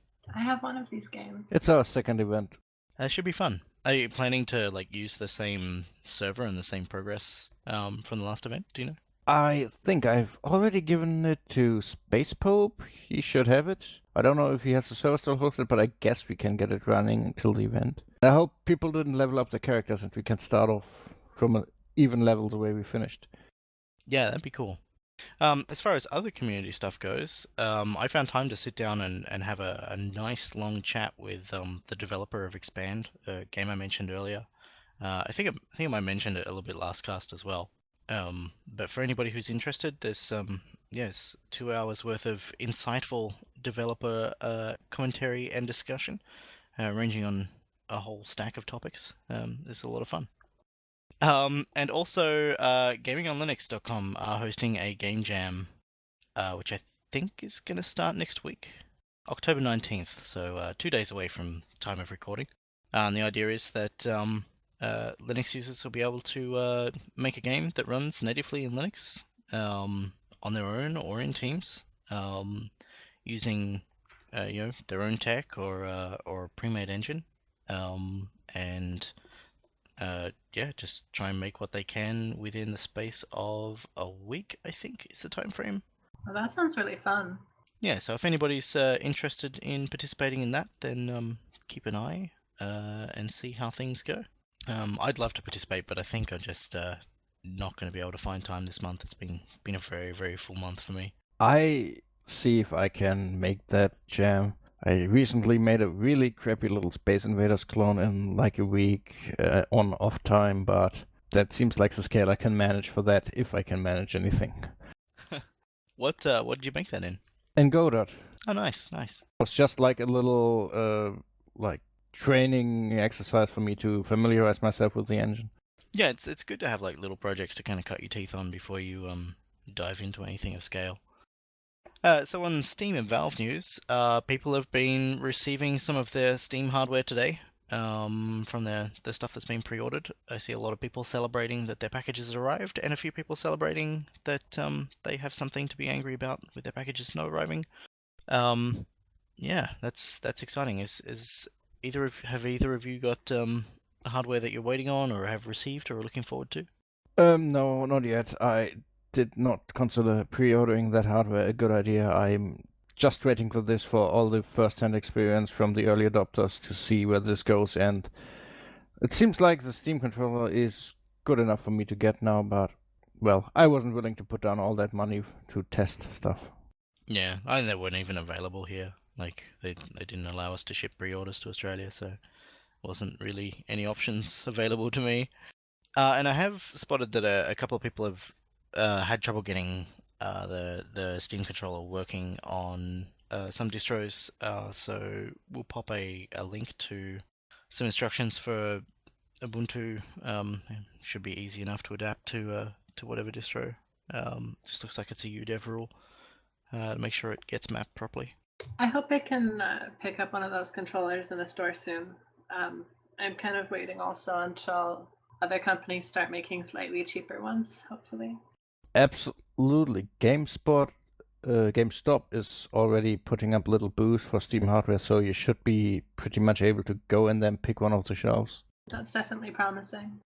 And Valve have released a trailer for the Steam Link, which is Team Fortress themed. It's quite fun. I mean, it doesn't tell you much about the device except the stuff you already know, and that even is just in the skinny format, but it's a fun video, like source filmmaker material. It's goofy. If you like Team Fortress 2 goofball humor, you can watch it. If you want info about Steam Link that are actual information, don't watch it.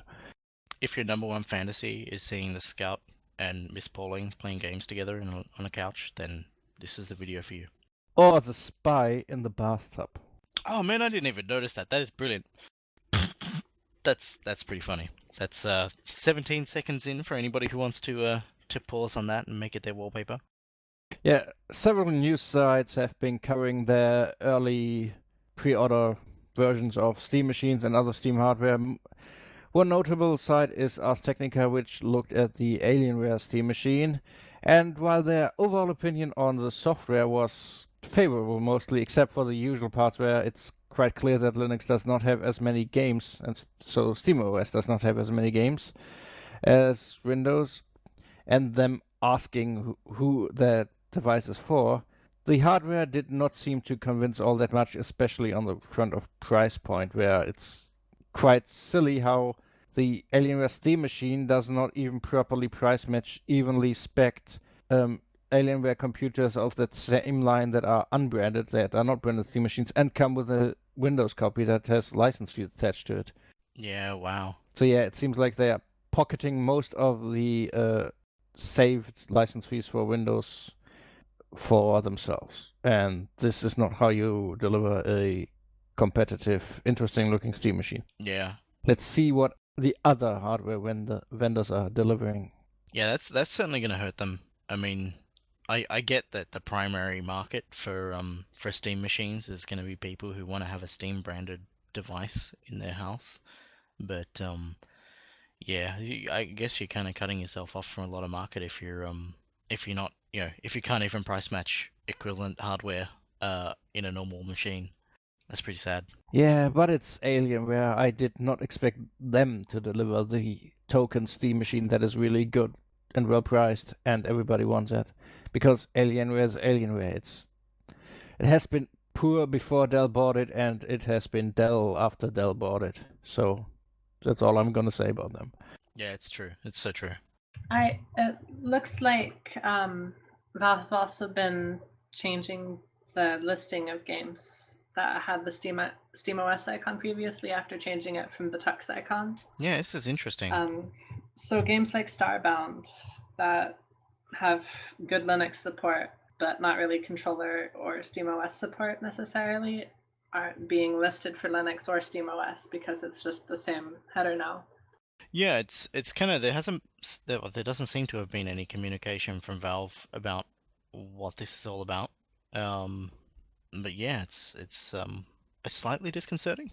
Well, it seems like it is mostly targeted at games that simply will not launch out of the box on Linux and thus SteamOS machines because they have some silly dependencies like Defender's Quest, for example, which is air-based, and you have to do some, as I've called it before, Adobe Air Jiu-Jitsu to get it running, which will not happen for most just want to play users on Steam machines. Right. Because it needs package management, it needs access to the root file system, it needs configuration. That cannot happen. I do not know about the other games. Starbound has also been delisted. That had a problem with its launcher not shipping a proper dependency. Might have been fixed now. So it's still quite unclear, but this looks like what this is. Yeah, it's interesting. Like, looking at SteamDB, I can't see any records of config changes and stuff. I have no idea whether or not developers are aware of what's happening here. So it all seems very up in the air right now. Though if it was Valve's intention to improve the SteamOS experience by removing titles that do not work, why now? This has been a problem for quite some time. They could have done it before, and now we are less than a month off the official launch on November 10th. And this is a pretty tight time frame, especially considering some of these games are pretty much end of life and the developers are not really keen on changing much about them. Maybe a bit of a had notice for these people, like same time last month would have already been close, but considerably better, would have been nice. I don't know what they are trying to achieve here, at least in terms of cooperation with the developers. Yeah, that's the thing that kind of raises the hair on the back of my neck, is like if there are developers who don't know that this is going on and don't realize that their games aren't advertised on the storefront, then that's pretty awful. Yeah. But I guess things will become clearer over the next few days as people dig in and find out what's going on. So moving on to general gaming news. Do you want to cover the Humble thing? Yeah, because then I can riff on them. Alright. Humble have had to lay off a bunch of people. And they cite expanding a little bit too rapidly and being a little bit too ambitious as being the reason for this. And they're gonna hunker down and try and consolidate, I guess.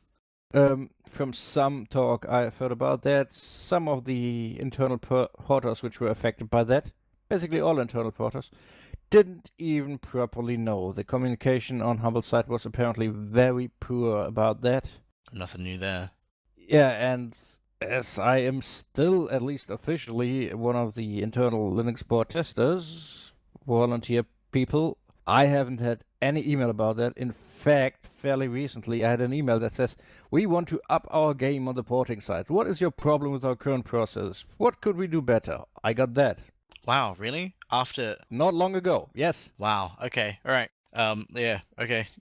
And I was kind of cringing at that, but at the same time hopeful, and now I'm not surprised that this happened, but the communication before that was completely different. Yeah, yeah, I guess that's, it happens. Even to companies raking in as much as they are. Yeah, if you are not focused and if your entire business concept is shelling out everything you can bundle all the time, creating bundle fatigue where all the other knockoff bundles could not, well, you do not need to produce that much internally. You just have to get the communication down and connect the things and the people that you want to bundle with, whose products you want to sell and promote. I don't know what their role is except for keeping their own infrastructure going and organizing new promotions, which is what they do. Yeah, I guess the only interesting thing that they do, or the only thing that they do that's interesting to me now is Humble Store, and that's more about providing a platform to other people than actively doing anything themselves. Oh yeah, I still think not even the Humble Bundle Store, but the widget is one of the best things an independent developer could put on his own site, because the terms are decent, good payment options, trusted seller. It's like better than all of these fast spring sites where sometimes you lose your access to your downloads after a couple of months. What? I mean, if I were to release a game, I had that before. What was it called? Not the Real Texas, or the Real Texas, which was not the Real Texas, something like that. I bought that long ago with a fast spring purchase on the developer's website, and that was flat out said in 6 months that download link will be gone. So yeah, right. But we were talking last not last show, the show before that, with Simon Roth, and it seems like itch.io is rising to be capable of filling the kind of role that the Humble widget has as well, and they take a smaller cut and have less fiddly tools for managing your project when you want to update it and stuff. So I guess that's something that people can keep an eye out for as well. I have zero first-hand experience with itch.io, but it seems like they are the guys that are taking the place of what Desura used to be, where they are the actual grassroots indie kind of place to be. Yeah. Now that Steam has opened the floodgates for the higher echelon indie and, well, just everybody, but itch.io seems so indie. The stuff you can find there. It's very accessible. Jim Sterling sometimes randomly picks games from that site, depending on the certain word he typed in. And there is some guy's first Unity project and some other just bizarre stuff.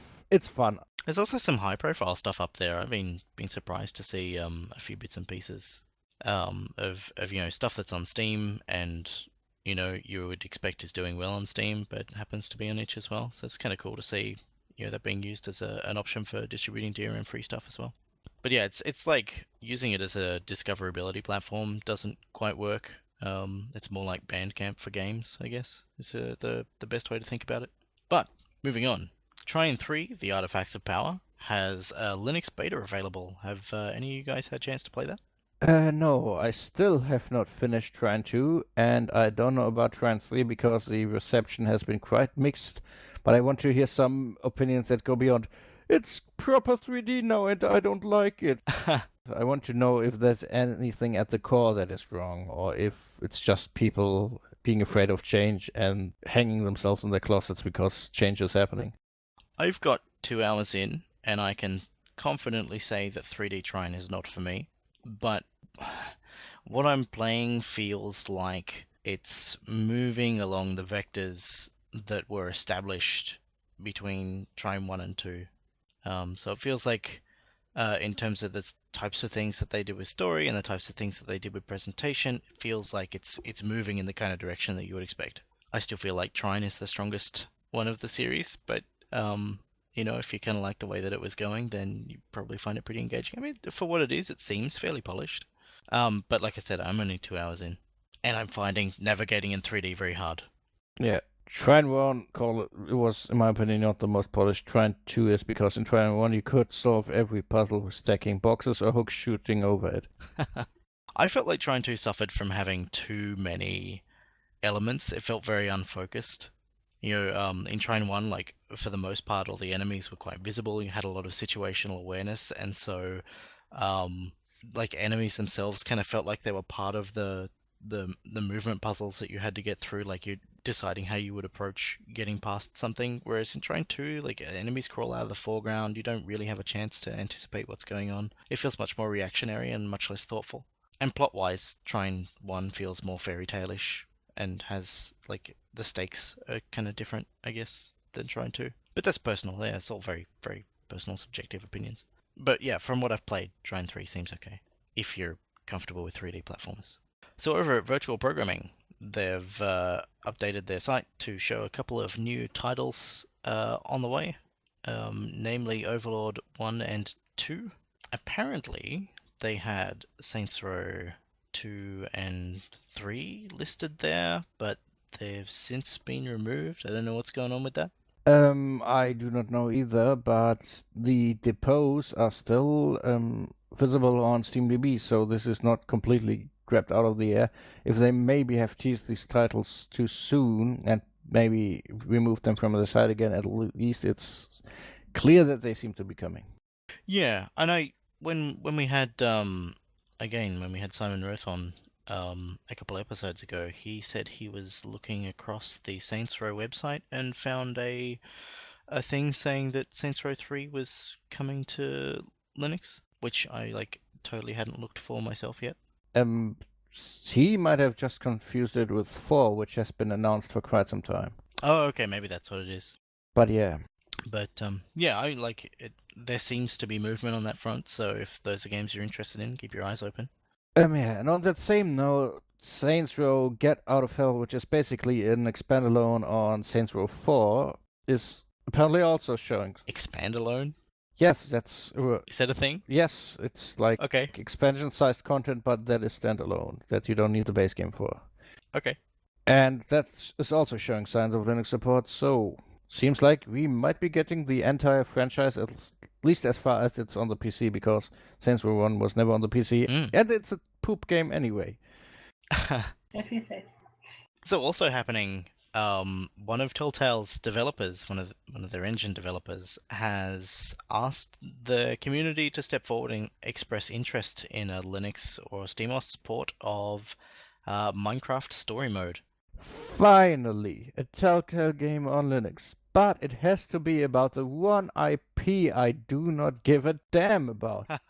I wanted Game of Thrones, Walking Dead, Wolf Among Us, and maybe some others. And then there comes Minecraft we might potentially get, and I do not give a damn. It's like the universe is hearing me and really wants to give me a slap in the face about these things. Always getting the title I do not care about.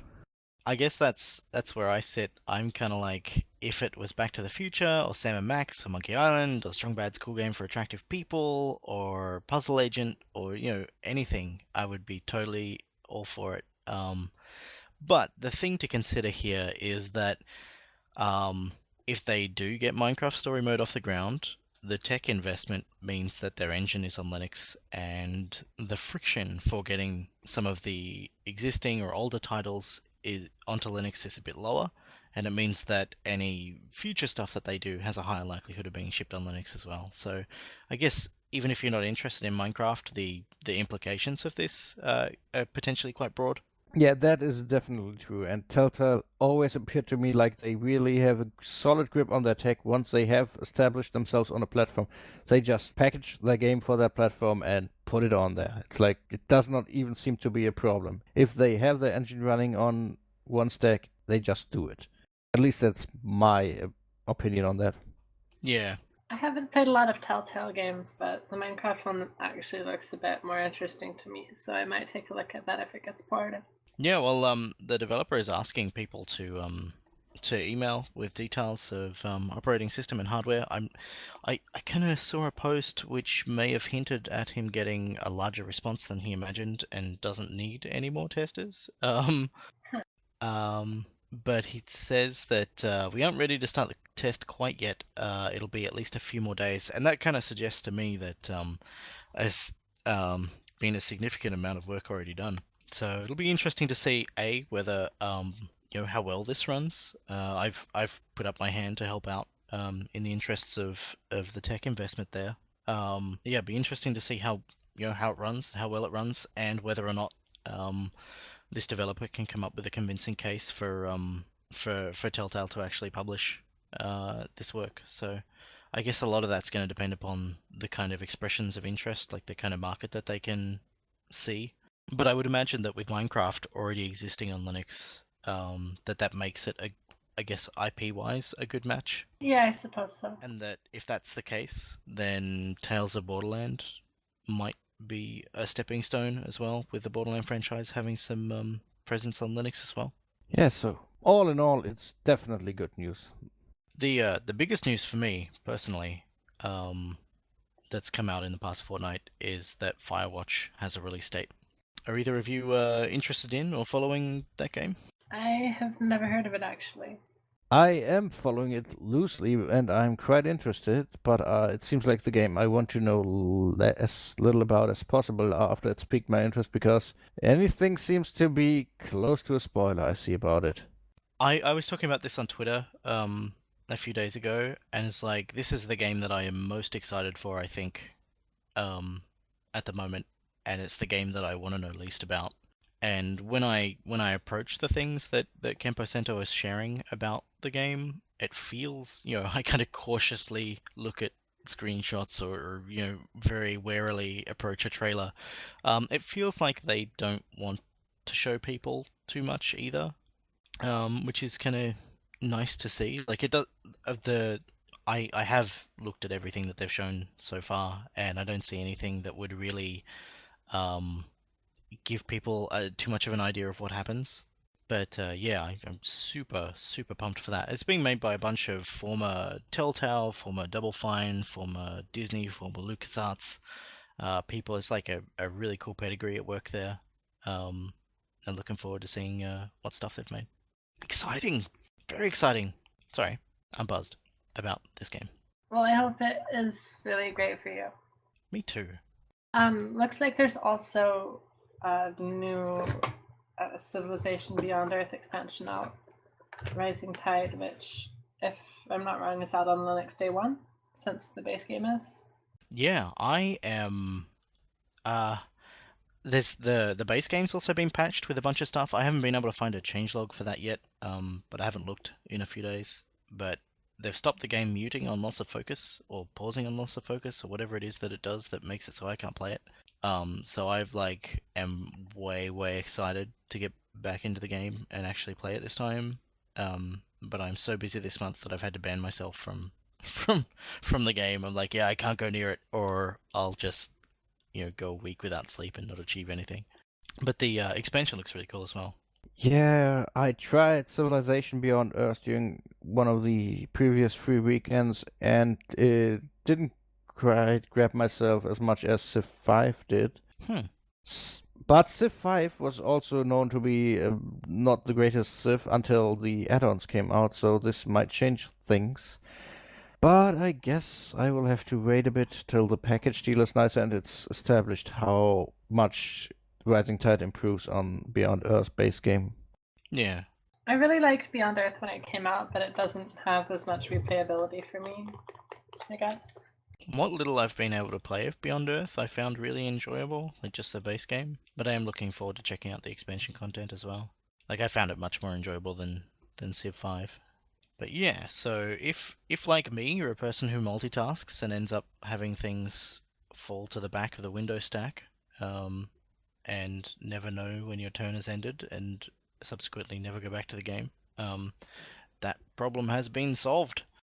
What else is going on? Wasteland 2 Director's Cut. You play Wasteland, Dorito. Tell us about it.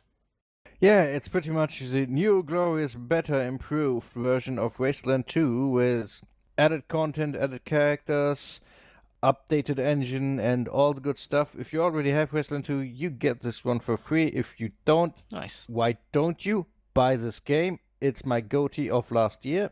So my standards are high and glorious, so this should tell you all you need to know. But no kidding, no, this has received critical acclaim by just about everyone that knows anything about RPGs.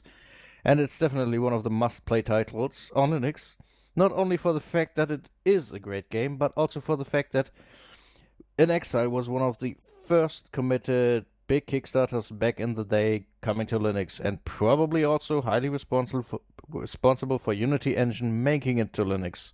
Yeah, it kind of did seem like they helped out in terms of having an in development game that that the Linux port could be worked on, tested with, I guess, and also in terms of providing a little bit of extra motivation, I suppose.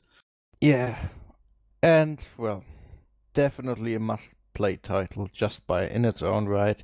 Really deep and nice RPG, of which we still have way too few of on Linux, except for maybe Pillars of Eternity, which I still haven't finished. They're both games that I haven't gone anywhere near, mostly because I know that I won't, they'll eat up my time and I won't get anything done. Yeah, I tried to look at the changes in the director's cut myself, and I clicked new game, saw the character creation dialogue, and was just, no, I know where this is going. I will be done in an hour when I do my characters now, and then I will start to play and see what new stuff is in the game. So I just immediately quit, because I don't want to put that much time into a game at the moment. Yeah, it's tough, hey. On crowdfunding news, I think we mentioned last episode the Journey Down. That has reached its crowdfunding target. So big congratulations to those guys. They're about halfway through their campaign. So that's got some good momentum going on. Indeed, it's good to see the trilogy finally closing. Yeah. And I mean, it's been a damn long time. I remember just picking up the first one out of the blue on Desura when it was way overpriced and totally short, but it was a fun game. I still have not got the second one, but when the trilogy is done, I will definitely catch up on that, because it's a really fun world, heavily inspired in style by Grim Fandango, but with its own very distinct theme. Yeah, it's got a very unique kind of sense of character about it, and like in terms of presentation, I guess there's a little bit more like Monkey Island playfulness about it that is an aspect that Grim Fandango doesn't quite have. That is true, but in some sense it was. I only played the first one, and that was still very urban and reminded me of like the early parts of Grim Fandango a lot.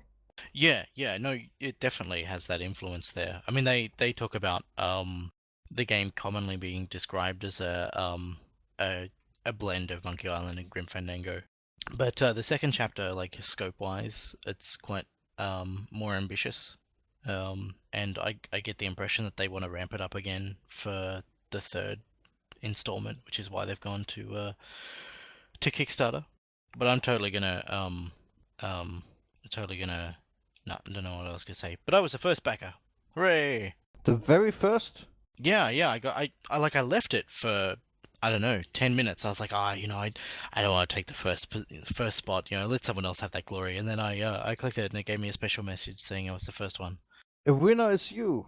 Yeah, but that's great. Those guys are super nice. I mean, we've kind of interacted with them for Game Club and stuff. They came along, and it's always been a lot of fun to interact with them. They're really nice people. So really happy to see them move forward with this. Yeah, though I must admit, Theo was one of the first people I followed on Twitter, and then he spammed so much I removed him again. I don't think he does as much of that anymore. Yeah, but he was really hell-bent on pushing the first one, which is understandable, but I already have your game. What else can I do, please? My Twitter feed. Yeah. Something else I'd noticed recently was that an early gameplay video of Thimbleweed Park has been published, or a new gameplay video, I guess, which shows off the game's new kind of visual style, which I think Mark Ferrari has been working on the backgrounds, if I remember right. And like compared to what I was expecting, like I was kind of expecting them to stick a little bit with, not quite so shaded Maniac Mansion-esque, kind of very flat feeling environments, but the kind of depth and the kind of palettes used is like really cool. It reminds me of an in-between step of like Scum 1 to like the Scum version used in Indiana Jones and the Fate of Atlantis. Like visually, it seems to be between there, just at a higher resolution. Yeah, it's like it's got the scale and the shapes and forms of like the really early Scum games, but it's got the kind of rendering that Indiana Jones had. Hey. Now I want to play the Indiana Jones games again. While they're on GOG. Are they for Linux now officially, or do I have to put them in ScumVia myself? No. I think Fate of Atlantis you can get on GOG, packaged, all ready to go. With voice acting or without? Let me open it up. I totally got the URL here. That is not important now. Let's. Yeah, lists Ubuntu. I'm pretty sure it's got voice acting. Was there a non-talkie version of this? I don't know if there was. There was, and I had it. Oh. Alright. Well, I own it, so after the show we can catch up and I'll tell you. I'll download it and install it. Another crowdfunding campaign that I've been keeping an eye on, or one that I backed, Descent Underground, has made an early version of the game available to alpha and beta backers. I was really surprised. Like I was expecting there to be quite a delay. There was like a very high tier for people who would get access to like the very first prototype, and then you paid slightly less high tier for alpha access and slightly less high tier for beta access. But they sort of alpha and beta access seem to arrive within a week of each other. I guess they want more players in the the in-progress version of the game, but I backed at a level to get beta access, and the game is playable. And it's difficult to talk about things like this. Like I look at it and I go, all right, well, it's not Descent, but I guess it doesn't need to be, but what's there feels surprisingly solid. It has this kind of Descent-esque 6 degrees of freedom thing going on. It's just like the feel. It doesn't reproduce the feel of the original games 100%, but it does have its own kind of style and character that feels pretty solid. But yeah, so that's using Unreal 4, and for anybody who's looking forward to that, it seems to be in good shape so far. Anybody else spotted anything crowdfunding related that they want to share? Not here. Browsing Kickstarter these days mostly makes me sad and disappointed. Oh. Well, on that note, we should wrap up the show in a little bit longer than we thought, but I think we came in under 2 hours, which is cool. Not really? No, we bummed around for the first 10 minutes or so I think maybe we just scraped in? I don't know. Let's discuss it some more, then I'm guaranteed to be right. So that has been another episode of SteamLUG Cast. Thank you very much for listening. I have been Cheese. And this was Jane. I'm still Derrida. Yep. And goodbye, everybody. Thanks for tuning in. You can contact us at via email at cast@steamlug.org. You can join us in IRC on irc.freenode.net in the channel #SteamLUG.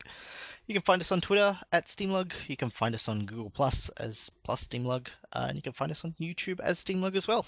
Exciting. See y'all later. Bye. Goodbye!